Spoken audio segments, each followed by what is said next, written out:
Ravi de vous retrouver les amis pour cette nouvelle vidéo consacrée à un de mes nombreux caprices. Depuis que je suis gamin, j'ai eu pas mal de voitures, jamais de V10. Et je me suis dit, est-ce que c'est une bonne ou une mauvaise idée, un V10 TDI à moins de 2 000 euros? Oui, il y en a plein sur le site LBC. Qu'est-ce que ça vaut? Je vous dis tout dans cette vidéo. Alors, ça ne sera pas une vidéo sur l'histoire, la conception, le développement et la commercialisation du Volkswagen Touareg.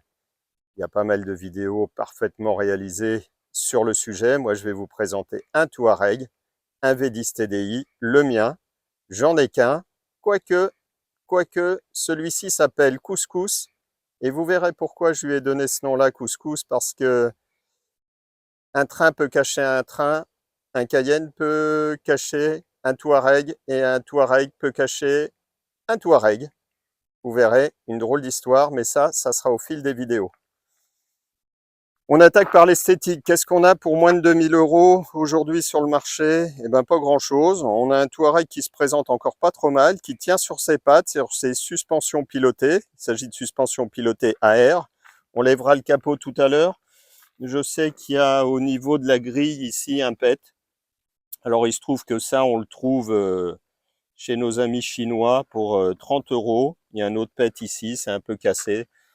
Je remplacerai aussi les grilles en dessous puisqu'elles sont un peu décolorées. Bon, ça ne sera pas un véhicule neuf, hein. Je ne vais pas investir des sommes énormes. On va voir ça au fur et à mesure des vidéos. On tourne un petit peu, les ailes c'est amusant. Le bruit c'est en plastique. Bon voilà, faut vivre avec son temps. Alors j'ai déjà fait des choses, je ne l'ai pas acheté il y a quelques heures mais il y a quelques jours. Donc j'ai déjà procédé à quelques rectifications parce que les pneus étaient complètement rincés.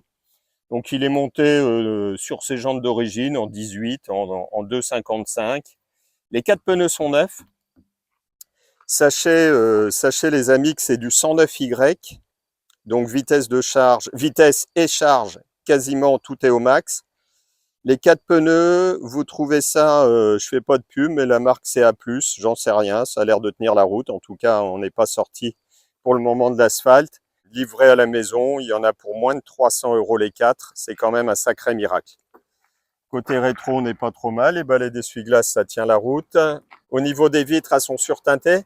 Alors, quand on a essayé le véhicule, on avait un bruit à l'intérieur. Pour cause, ici, les joints, je ne sais pas ce qui s'est passé. Ils sont complètement bouffés à la rouille. Alors, il doit y avoir un laiton de rigidification à l'intérieur du joint. Et j'ai pas l'impression que ce soit un défaut connu sur les Touareg, parce que j'en ai appelé plusieurs pour justement changer les joints. Et a priori, aucun n'a de problème de joint. Alors, ça le fait sur les portes avant, mais ça le fait aussi sur les portes arrière. C'est curieux. Alors, vous allez voir de l'autre côté, je vais vous montrer une autre misère. C'est un véhicule Caprilo.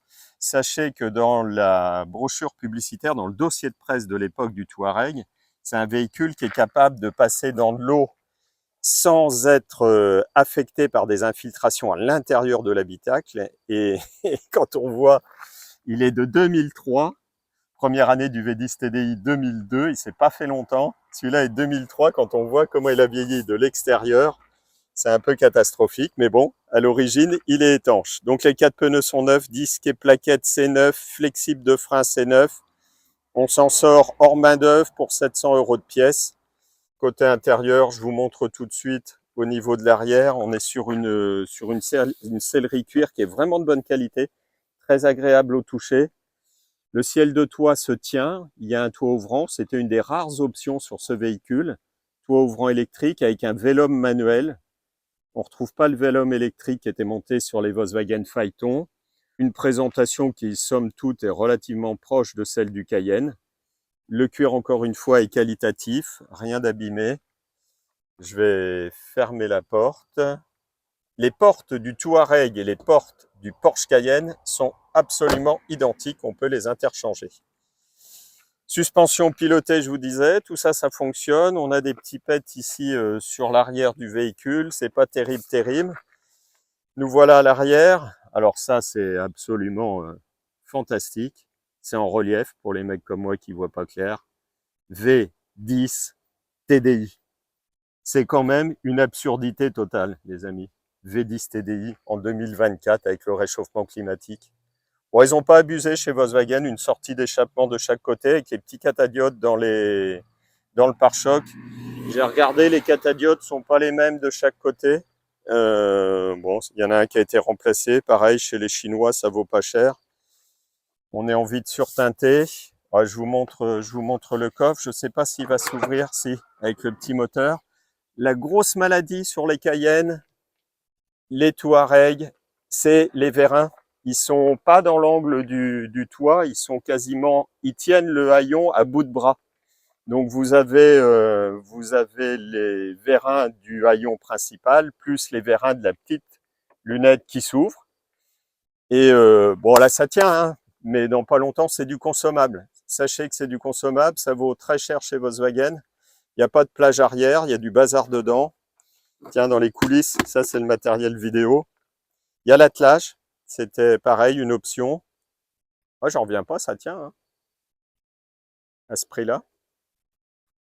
Et le système d'assistance électrique, yes, ça fonctionne. Tout n'est pas mort sur ce Touareg. On va lui sauver la vie. De l'autre côté, bah, rien à dire, des petites agrafes, des rayures. Et puis, je vais vous montrer un petit peu l'intérieur. Si je trouve la poignée de porte, ça c'est le rétro, c'est bien, ça m'arrête net. Ah ouais, quand on voit pas clair, je peux vous assurer que les rétros de Touareg, quand on passe à côté, s'ils sont pas repliés, ils vous arrêtent net. Donc même maladie ici, de ce côté-là, des deux côtés. Alors si vous avez rencontré ce problème, n'hésitez pas à me le mettre dans les commentaires et me donner une piste pour éviter que ça recommence quand j'aurai changé les joints. Je veux avoir aussi vite fait d'acheter des portières. Ah oui, faites attention, je vais vous montrer quelque chose. Faites super gaffe. Il y a deux batteries. Dans la version W12 et dans la version V10, vous avez une batterie pour tout ce qui est auxiliaire sous le siège conducteur et une batterie pour démarrer la voiture qui est dans le coffre. Quand on est obligé de changer, comme moi, la batterie qui se trouve sous le siège conducteur, il faut basculer le siège conducteur. Et on l'a laissé trop longtemps avec un copain et ça a déchiré le siège au niveau de la couture, ça a mis en pression. L'habitacle n'était pas du tout abîmé et puis là, bah, il est non seulement décousu, on peut le recoudre là, jusque là, mais là, ça l'a déchiré. Donc bah, pareil, je vais me mettre en quête sur le site LBC de trouver une assise de siège.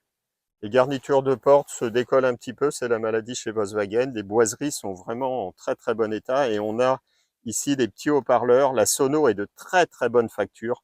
Vraiment, la sono qui est présente sur le, pardon ma petite souris, sur le Touareg V10 et sur le Touareg W12 n'est pas la même que sur tous les autres Touareg à motorisation inférieure.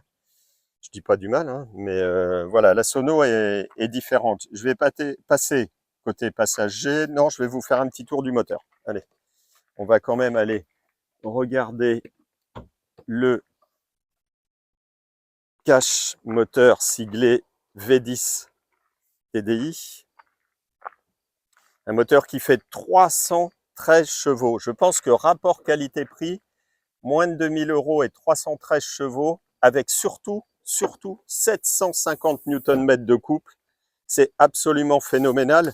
Ma référence, c'est la Mercedes S600 en version AMG, autrement dit la 65 AMG, qui fait 1000 Nm de couple. C'est vraiment la référence avec 612 chevaux, la S65 AMG. Il sent un peu l'huile, Pépère.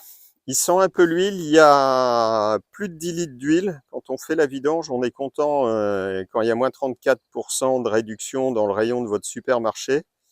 J'ai mis de la 540. Je ne sais pas si c'est une bonne idée. C'est une huile intermédiaire. Ça me paraît judicieux. Plusieurs problèmes détectés dès l'essai lors de l'acquisition. Un ventilomoteur qui tourne en permanence. Bon, à la limite, vaut mieux ça. Au moins, il ne chauffe pas. Mais on ne peut pas taper dedans pour le moment parce que les turbos vont pas aimer. Quand je l'ai acheté, imaginez la force de vente du professionnel qui me l'a vendu, les vérins de capot avant étaient morts, mais complètement morts. Habituellement, les vérins de capot avant, on les change, il y en a pour 20 € les deux, ce qui fait quand même plus chic.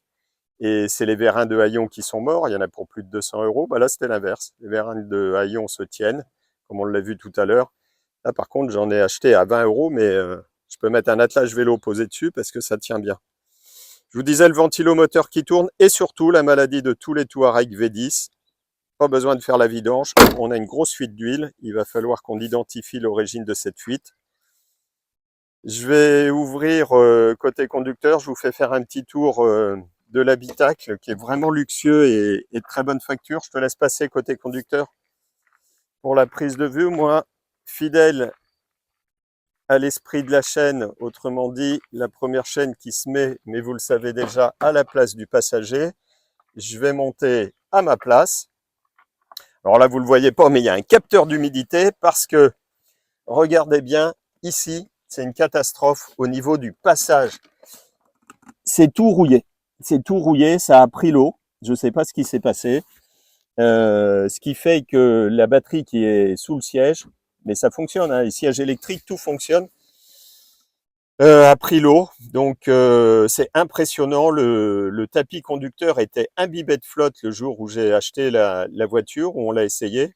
On l'a quand même essayé dans un endroit extraordinaire. On l'a essayé sur la ligne droite des Hunaudières, dans le département de la Sarthe, bien sûr. Pour ceux qui connaissent pas, c'est la ligne droite du circuit des 24 heures du Mans. Je trouve le volant magnifique. Souvent dans les véhicules haut de gamme, comme les Cayenne à finition bois ou les Mercedes classe S, les Cadillac STS, beaucoup de voitures américaines, les Jaguars, vous avez une alternance de bois et de cuir, bois et cuir. Là, on a tout le tour de la jante en bois avec l'intérieur en cuir, il est en parfait état. Les boutons du volant sont pas collants, contrairement à tous les boutons de la console de bord, c'est une véritable catastrophe. Alors encore une fois, merci les Chinois, puisqu'ils vendent des... Alors je ne sais pas si vous allez voir, mais il y en a certains qui ont été remplacés. En fait, ici, tous les boutons qui sont ici, il existe des petits autocollants qu'on vient coller dessus. C'est absolument identique à l'origine et tout ce côté-là est pas fait encore. Il y a tous les petits boutons, donc c'est sympa. On a l'impression de repartir avec une voiture neuve. Là, c'est absolument, moi je suis fan, complètement fan, marqué V10. Je suis fan de deux choses, trois choses au niveau de l'habitacle. Je suis fan du volant, je suis fan du compteur de vitesse, là vous ne devez pas le voir, mais qui marque 320 km/h. C'est au volant d'un SUV diesel qui marque 320 km/h. Il est limité électroniquement à 250, mais le cahier des charges, je vous en reparlerai lorsque je vous présenterai la Volkswagen Phaeton. C'est un cahier des charges qui a été fait pour une voiture qui est homologuée, enfin homologuée, testée sur circuit à 300 km/h.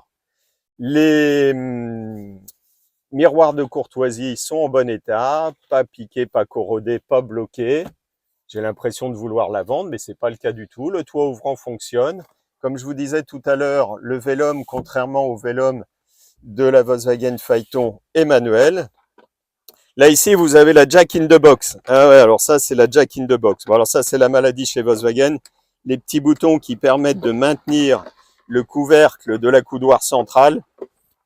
Jack in the Box. Et voilà, ça, c'est une catastrophe. Rien que le bruit, c'est quand même cheap. C'est une voiture qui valait 70 000 €, je vous le rappelle. Il y a des détails comme ça qui vont pas. On a des beaux inserts aluminium magnifiques avec du bois, une sono magnifique. J'ai démonté un haut-parleur parce que l'autoradio est pas du tout siglé et je voulais savoir qui était le manufacturier. J'arrivais pas à trouver. C'est du Blaupunkt. Ça vaut pour avoir plusieurs véhicules équipés d'Harman Kardon et de Bang & Olufsen, ça vaut largement. On n'a pas de caisson de basse au niveau du coffre comme dans le Cayenne, mais lorsqu'on a l'option Bose, mais on a vraiment des basses hyper sérieuses. Petit détail, moi qui m'amuse toujours et qui, je l'espère, vous amuse aussi, on a, alors, pas terrible, ça sent le plastique, c'est là où Volkswagen ressort un peu, et puis surtout, on n'a pas de porte-stylo. Donc, vous voyez, quand vous êtes propriétaire de ce genre de voiture, vous achetez un Touareg à 75 000 €, en général, vous avez un Mont Blanc et c'est pas du genre à vous le coller derrière l'oreille. Ben, il n'y a pas de porte-stylo, on ne sait pas où le mettre, donc on le met derrière l'oreille. Bon, c'est pas cassé. Au niveau de la planche de bord, on est sur un plastique qui fait sérieux. Les garnitures, ciel de toit, on n'est pas en Alcantara. Ça aurait pu être... l'Alcantara me fait pas rêver, hein. C'est un alliage de polyamide et de polyester. Ça reste du plastique. c'est correct, mais sans plus. Voilà, on retrouve certains aspects de la Volkswagen. Ce que j'aime bien, petit détail, voilà, je vous disais, ce qui me fait kiffer, c'est 320 km/h, volant bois. Le V10 sur le levier de vitesse, il existe qu'en boîte automatique, 6 vitesses, avec les palettes au volant, évidemment. Et puis, ce que j'aime beaucoup, c'est les boutons qui servent aux suspensions, qui, une fois qu'on s'en est servi, on peut les rentrer. Ça vient à fleur, c'est des petits détails, mais qui, moi, me plaisent beaucoup. Dans la toute dernière version du Touareg, la 2023, eh bien, on n'a plus ce petit détail-là. Et surtout, on a un compteur de vitesse dont le tachymètre indique en vitesse max 300 km/h. Ce qui me fait encore plus hurler, c'est qu'on peut avoir l'option surpiqûre sur les sièges de la couleur carrosserie, alors qu'à l'arrière, on peut pas. Donc on a à l'avant des sièges surpiqués blancs si le Touareg est blanc, et à l'arrière c'est noir et on peut même pas avoir l'option. Voilà, un petit tour de ce Touareg, encore pas mal de choses à faire, fuite d'huile, ventilomoteur, et puis ah oui, ici il y a un trou, oui, effectivement, ma petite souris attire l'attention sur ce trou. Je me demandais ce que c'était, je me suis dit tiens, il y a eu un truc bizarre qui a été mis là. Ça marche normalement. Regardez, ça c'est pareil, c'est du plastique, c'est intolérable d'avoir ce bruit-là. J'ai l'impression d'être dans un Renault Espace. Ça se fait pas, ça se fait pas les gars de chez Volkswagen. Vous vous êtes battu avec le Porsche Cayenne, il n'y a pas ça dans le Porsche Cayenne, il n'y a pas ces détails un petit peu malheureux. Vous savez ce que c'est qu'il y a ici au niveau du trou? Un truc très laid. Il y est plus, c'est pas complètement plus mal. Ici, vous verrez, puisque, allez, je vous le dis tout de suite, j'ai un deuxième Touareg. Je me suis dit que si je tombais en panne avec celui-là, pour éviter d'avoir l'air bête quand je dis à mes amis que je viens en Touareg, ben, j'en aurai un de secours. Je vous le présenterai également. Celui-ci s'appelle Couscous, l'autre s'appelle Merguez, et vous allez vite comprendre pourquoi il s'appelle Merguez. Il est encore bien pire que celui-là. Et pourtant, je l'ai payé le même prix. Vous avez ici le support téléphone. Un vieux Nokia que je suis en train d'essayer de trouver. Alors, pour mettre sur l'autre, parce que vous verrez sur l'autre, il y a un support téléphone, c'est très très laid. Franchement, là, ils ont fait fort. J'aime bien l'écran quand on le démarre. D'ailleurs, je vais vous le démarrer. On va écouter le bruit du moteur. Et puis, je vais vous emmener quand même faire un petit tour à bord, histoire de vous prouver qu'à 2000 €, on peut faire une petite balade. Alors, je mets la clé, je vais être obligé de faire le tour. Je vais laisser ma petite souris repasser par l'avant, je vais passer par l'arrière pour qu'elle se mette de l'autre côté. Voilà, on vous fait tout en direct. C'est une vidéo sans coupure, en live. J'avais envie de vous faire ce genre de vidéo, sans prise de tête. J'ai pas appris la fiche Wikipédia par cœur. On est super bien assis. Là, des fois, je regrette de... Alors, pédalier en alu, ça c'est quand même la classe sur un SUV diesel. Donc, voilà, je vais vous le démarrer. Regardez ça. Je vous rappelle, moins de 2000 €. Et sur l'écran, il y a le petit désert qui apparaît. C'est absolument super. Je ne peux pas vous faire écouter le son parce que forcément, ça va me mettre des droits d'auteur sur la vidéo, ce qui est logique. Et puis surtout, ça ne rendra rien. Mais faites-moi confiance, je suis hyper branché sono, la qualité du son. Pour 2000 €, les amis, pour 2000 €, vous mettez ça dans votre jardin. Vous mettez un petit appareil de maintien de charge. Vous avez un salon avec vue panoramique sur votre jardin, avec une hi-fi super haut de gamme. Au niveau de la direction, elle est hyper assistée. Il ne faut pas oublier que c'était un véhicule aussi qui était destiné au marché américain, plutôt dans sa version W12 que dans sa version V10 TDI. Ils ne sont pas très diesel aux États-Unis. Petit détail quand même, quand je l'ai acheté, au niveau des jantes, il n'y avait plus les moyeux centraux siglés Volkswagen. Encore une chinoiserie à 7 € les 4.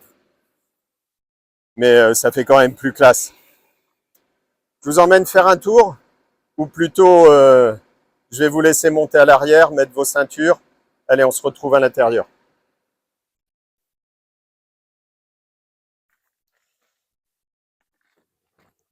C'est bon les amis, vous êtes bien installés, attachez vos ceintures. Non, non, on va rouler tranquille. En fait, on va prendre la direction, si vous le voulez bien, de l'aéroport d'Orléans, qui se trouve sur la commune de Saint-Denis-de-l'Hôtel.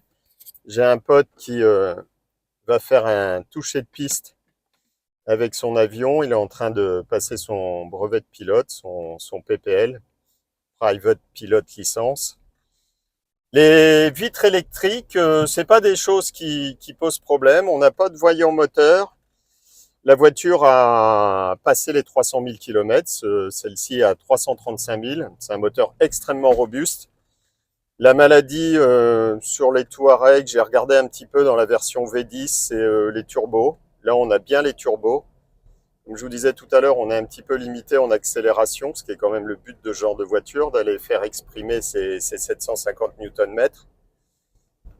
Les 4 vitres électriques fonctionnent, la centralisation fonctionne. C'est souvent la maladie, les portières sur le groupe Volkswagen, qu'il s'agisse de la marque Audi, Volkswagen, Seat, Skoda, et plus récemment Cupra. Le toit ouvrant, je vous disais que ça marche. C'est absolument génial. Je pense que j'ai acheté ce véhicule le prix de l'option toit ouvrant.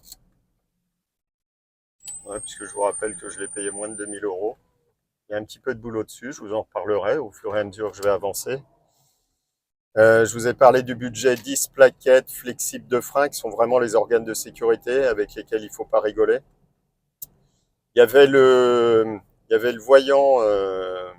voyant airbag qui était allumé aussi quand je l'ai acheté. Je l'ai acheté sans contrôle technique. Ça a été fait depuis. Les pneus ne seraient pas passés, les freins non plus. Au niveau suspension, on est bon. On a vraiment un silence d'utilisation et une souplesse. Il n'y a pas de bruit de roulement de pont. Sur ces versions, il y a souvent un défaut au niveau du transaxe. C'est-à-dire que vous avez au niveau de l'arbre de transmission arrière un palier intermédiaire, un roulement intermédiaire dont le caoutchouc, même si on ne l'utilise pas, il vieillit. Et puis on a les billes qui commencent à faire un peu de bruit. On l'entend un petit peu sur la décélération, mais c'est vraiment, ça ne mérite pas de le changer. Je ne l'ai pas encore mis sur le pont, ce véhicule. C'est pas moi qui ai changé les pneus, donc je sais qu'il y a, à part la fuite d'huile moteur, on a une autre petite fuite de liquide de refroidissement aussi, alors qui n'impacte pas, pour le moment on a fait 3-4 000 bornes avec, mais qui n'impacte pas son niveau d'eau. Mais il y a un petit suintement d'huile au niveau de la roue, un petit suintement d'eau, de liquide de refroidissement au niveau de la roue avant gauche. Alors ça, par contre, on a démonté le passage de roue pour voir ce qui se passe. Et c'est au niveau du chauffage auxiliaire. Donc rien de catastrophique, c'est des petites durites ou un collier un petit peu poreux, on va s'en occuper. Quand je dis on va s'en occuper, tout ça, c'est des choses qui prennent du temps, plus que beaucoup d'argent. Moi qui suis malvoyant, tout est un peu compliqué. J'ai besoin de l'aide de collègues. Donc les collègues sont dispo, plus ou moins. C'est pas de la mauvaise volonté, c'est qu'on est tous très occupés. Mais c'est un vrai plaisir. Vous voyez, par rapport, j'étais récemment chez Volkswagen pour acheter quelques pièces et il y avait dans le showroom le tout dernier Touareg. Donc avec les petits défauts que je vous ai dit tout à l'heure, et surtout il passe les 120 000 € avec les quelques options qui sont affichées. 120 000 €, vous le sortez du garage, déjà il a perdu 40 000 €, et puis surtout, au fur et à mesure des jours, il va se dégrader. Alors que mon idée, moi, d'un véhicule, c'est de l'acheter pas cher, qu'on puisse l'utiliser, parce que s'il est immobilisé, c'est pas trop le genre du garage blind-car. On roule avec toutes nos voitures. S'il n'est pas parfait, c'est pas grave. J'ai l'impression de sauver Willy. Puis à chaque fois que je reçois des pièces, qu'elles arrivent de droite ou de gauche, et qu'on les remplace, il est de plus en plus beau. Il se rapproche de quand il était neuf. Et puis cet esprit sauver Willy, j'aime beaucoup parce que ça, c'est des voitures qui sinon seraient destinées à la pièce, à la découpe, parce que c'est des cartes grises. Ouais, je vous ai pas dit, la carte grise, c'est 26 chevaux, je crois, de mémoire. C'est une carte grise à 700 €, ça je suis un peu plus précis sur le prix. Donc, qui voulez-vous qui achète aujourd'hui une voiture à 2000 € et qui accepte de mettre une carte grise à 700 €? Bon, il y en a certains, voilà. J'en fais partie. Et puis là, pour le moment, c'est une voiture qui me revient à 3500 € avec ses pneus neufs, avec les petits défauts qui restent à faire, mais c'est pas des défauts, je pense qu'au niveau... D'ailleurs, si vous avez des idées, encore une fois, n'hésitez pas dans les commentaires à mettre pour quelle raison mon ventilateur moteur tourne en permanence. L'été, c'est pas désagréable. Après, il y a une solution pas chère, hein. Il suffit de mettre un inter sur le tableau de bord et puis le problème est réglé. Mais c'est des versions, c'est une solution à l'arrache que j'aime pas beaucoup. On se rapproche de l'aéroport d'Orléans. Je sais pas si mon pote il m'a appelé. Normalement, il doit toucher la piste d'ici un quart d'heure. On va mettre un générique fin à cette vidéo. Première approche de notre ami Couscous. Voilà, le premier Touareg V10 qui entre dans le garage Blind Car. On y reviendra. Je vous dirai quand j'aurai avancé. Ça va pas être forcément la semaine prochaine parce qu'il y a d'autres. Tu vas trouver une place, on va se garer. Et puis on se retrouve très très vite les amis. Si la vidéo vraiment fait de manière extrêmement décontractée, si vous allez voir mes premières vidéos, j'avais un manche à balai, c'était une catastrophe. Non, je commence à être un peu plus à l'aise et je vais vous dire pourquoi je suis plus à l'aise. Tout simplement parce que je suis vraiment dans mon environnement, c'est les voitures qui me plaisent. Je vais vous présenter pas mal de vidéos prochainement que sur des voitures que j'aime beaucoup. Alors c'est des grosses caisses avec des gros moteurs. Je m'en excuse pour le réchauffement climatique. C'est pas la bonne chaîne. N'hésitez pas à vous abonner. Merci à tous ceux qui s'abonnent. Voilà, je cherche pas à battre des records, c'est pas l'objet de la chaîne. Le tout, c'est de passer les amis. Vous êtes là-bas, je vous avais oublié dans le petit coin. Non, vous êtes là? Toujours? Ah, il y en a qui ont descendu en route. C'est pas bien de quitter les vidéos avant la fin. Merci, merci encore une fois à ceux qui s'abonnent. L'objectif de cette chaîne, je le disais avant de digresser, c'est de passer des bons moments ensemble. Et moi, je passe des bons moments parce que je vous parle de ma passion et en même temps que je vous en parle, eh bien, je la vis. Abonnez-vous, partagez, regardez, et puis on se retrouve super vite. J'ai très très envie de vous revoir. À très bientôt. Tu peux couper le moteur, hein, parce que ça consomme comme bête. Allez, on va aller voir les avions.